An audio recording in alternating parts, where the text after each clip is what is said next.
तर गोकुळ अखेर महायुतीच्या ताब्यात आलेला आहे आणि नावीद मुश्रीफ गोकुळचे नवे अध्यक्ष असल्याचं समजतंय।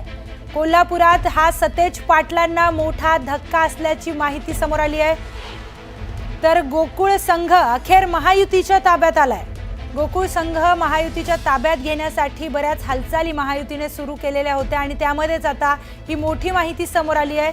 तर नावीद मुश्रीफ हे गोकुळ संघाचे नवे अध्यक्ष असणार आहेत। तर कोल्हापूरमध्ये आता सतेज पाटलांना मोठा धक्का यामुळे बसलाय। गोकुळ अखेर महायुतीच्या ताब्यात आलाय। या संदर्भातली अधिक माहिती घेऊयात आपले प्रतिनिधी ज्ञानेश्वर यांच्याकडून। ज्ञानेश्वर, गोकुळ संघासाठी महायुतीने बरीच कसरत सुरू केली होती आणि अखेर आता गोकुळ महासंघ त्यांच्या ताब्यात आलेला आहे आणि नावीद मुश्रीफ हे नवे अध्यक्ष झालेले आहेत। तर सतेज पाटलांना हा मोठा धक्का असल्याचं समजतंय, काय माहिती आहे? गेल्या 2 दिवसापासून गोकुळच्या अध्यक्षपदासाठीची राजकीय खलबत आपल्याला पाहायला मिळाली। यामध्ये नेमका अध्यक्ष कोण होणार याची उत्सुकता सगळ्यांनाच लागून राहिली होती।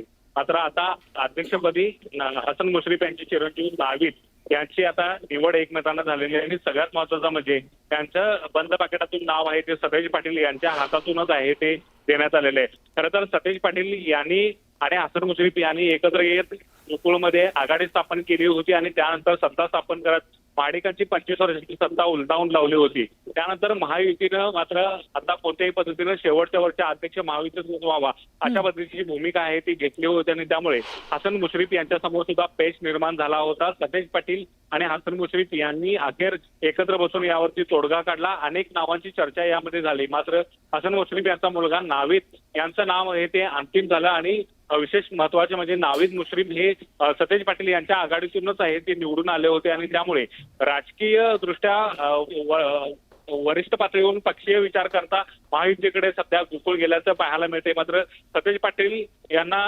हा धक्का एक प्रकारे समजला जातो, मात्र दुसऱ्या बाजूला असंही समजलं जातं की सतेज पाटील यांना आपल्या आघाडीचाच आहे तो अध्यक्ष करता आला आणि त्यामुळे दोन्ही बाबी आहेत सतेज पाटलांच्यासाठी या विशेष असा म्हणता येतील। मात्र एकूणच पाहायला गेलं तर महाडिक कुटुंबियाची अनेक वर्षाची इच्छा होती की सतेज पाटलांची ही सत्ता उलटावून टाकायची आणि पुन्हा या ठिकाणी आपली सत्ता आणायची आणि या दृष्टीनं राज्यामध्ये आहे ते महायुतीचं सरकार आल्यापासून त्यांच्या हालचाली सुरू होत्या। गोकुळ संघ चौकशीच्या फेऱ्यात सुद्धा या निमित्तानं आला होता, मात्र अखेर महायुतीचा झेंडा आता या निमित्तानं गोकुळवरती फडकल्याचं पाहायला मिळते। राष्ट्रवादी काँग्रेसचे नावीद मुश्रीफ हे आता गोकुळचे अध्यक्ष झालेले आहेत। सगळ्यात युवा चेहरा म्हणून आता त्यांच्याकडे पाहिलं जाईल। ते आता विशेषतः शेतकऱ्यांना कशा पद्धतीनं न्याय देतात आणि गोकुळ संघाची भरभराट कशा पद्धतीने करतात हे पाहणं महत्वाचं असणार आहे। मात्र एकूणच या निमित्तानं राजकारणाची उलथापालथ मात्र कोल्हापूरमध्ये पाहायला मिळाली। सत्ता केंद्र जी 2 जिल्हा बँक आणि गोकुळ दूध संघ आहेत हे आता दोन्ही सत्ता केंद्र मुश्रीफ कुटुंबाकडे आल्याचं पाहायला मिळतंय।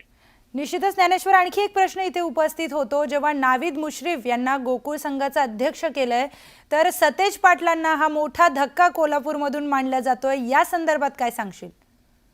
यामध्ये 2 राजकारण पाहायला मिळतात। खरं तर पक्षीय राजकारण पाहायला गेलं तर सतेज पाटलांना हा सगळ्यात मोठा धक्का म्हणावा लागेल, कारण सतेज पाटलांनीच हे पॅनेल आहे ते बांधलं होतं आणि त्यानंतर आता पक्षीय घडामोडी इतर घडल्या, अनेक जणांनी पक्षांतर केलं आणि त्यानंतर अनेक जे आमदार आहेत संचालक आहेत ते आता सत्ताधाऱ्यांच्या सोबत गेल्याचं पाहायला मिळते। त्यामुळे सतेज पाटलांना पक्षीय विचार करता हा सगळ्यात मोठा धक्का आहे तो मानला जाते। मात्र दुसऱ्या बाजूला पाहायला गेलं तर स्थानिक राजकारणाचा संदर्भ घेतला तर हसन मुश्रीफ आणि सतेज पाटलांची या स्थानिक स्वराज्य संस्थांमध्ये दोस्ताना आपल्याला नेहमीच पाहायला मिळाला। त्यामुळे हसन मुश्रीफ यांनी पक्षीय राजकारण खालच्या स्थानिक स्वराज्य संस्थांमध्ये आणणार नाही अशा पद्धतीचं घोषणा केली होती। मात्र आता नावीद मुश्रीफ यांच्या रूपाने हे पक्षीय राजकारण गोकुळमध्ये शिरले का हे पाहणं महत्त्वाचं असणार आहे आणि त्या दृष्टीनं तो सतेज पाटलांना जर पक्षीय राजकारणाचा संदर्भ असेल तर मोठा धक्का म्हणावा लागेल। मात्र दुसऱ्या बाजूला सतेज पाटलांना एक दिलासादायक बाब म्हणजे सतेज पाटलांनीच आहे ते या अध्यक्षपदाचं नाव घोषित केलं जातं नेत्यांच्याकडून सांगण्यात येते। त्यामुळे सतेज पाटलांना विश्वासात घेऊनच हे सगळं कृत्य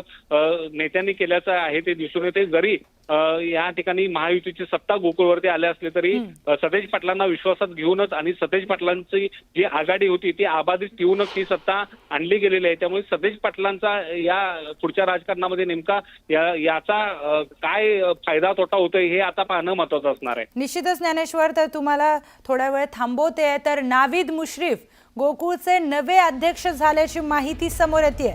कोल्हापुरात सतेज पाटलांना हा मोठा धक्का असल्याचं देखील मानलं जात आहे। तर गोकुळ संघ ताब्यात घेण्यासाठी महायुतीनं आधीच फिल्डिंग लावलेली होती आणि त्याचनुसार गोकुळ महासंघ अखेर महायुतीच्या ताब्यात आलेला आहे। गोकुळ अखेर महायुतीच्या ताब्यात आल्यानंतर नावीद मुश्रीफ यांना गोकुळचं नवं अध्यक्ष म्हणून नेमलेलं आहे। तर सतेज पाटलांना हा मोठा धक्का मानला जातोय। कोल्हापूरमध्ये गोकुळ संघ आता नवीन अध्यक्ष त्यांना भेटलेले आहेत आणि ते नावीद मुश्रीफ म्हणून त्यांना हे अध्यक्ष भेटलेले आहेत। अखेर गोकुळ संघ महायुतीच्या ताब्यात आलेला आहे। तर गोकुळ संघ ताब्यात घेण्यासाठी महायुतीमध्ये देखील चढाओढ सुरू होती। गोकुळ संघाचं एकच वर्ष अध्यक्षपदाचं राहिलं असल्यामुळे ते अध्यक्षपद महायुतीकडे असावं अशी इच्छा वरिष्ठ नेत्यांची होती आणि त्याच अनुसार ही मोठी ब्रेकिंग न्यूज समोर आली आहे। गोकुळ अखेर महायुतीच्या ताब्यात आलेला आहे। तर नवे अध्यक्ष गोकुळचे असतील, नावीद मुश्रीफ हे नवे अध्यक्ष गोकुळचे असणार आहेत। गोकुळ संघ आता महायुतीच्या ताब्यात आलेला आहे। तर आजच या गोकुळच्या नव्या अध्यक्षांची निवड झाली आहे। सुरुवातीपासूनच सेना, भाजप आणि राष्ट्रवादी या महायुतीच्या तिन्ही पक्षांमध्ये यावरून रस्सीखेच सुरू होती। तर त्यातच हसन मुश्रीफ यांचा मुलगा नावीद देखील आजच परदेशातून हेलिकॉप्टरने कोल्हापुरात दाखल झाला होता आणि त्यानंतर त्यांच्या अध्यक्षपदाची घोषणा करण्यात आली आहे। तर सकाळपासूनच या चर्चा होत्या की गोकुळ दूध संघाच्या अध्यक्षपदासाठी हसन मुश्रीफ यांचा मुलगा नावीद मुश्रीफ यांचं नाव आघाडीवर होतं। तर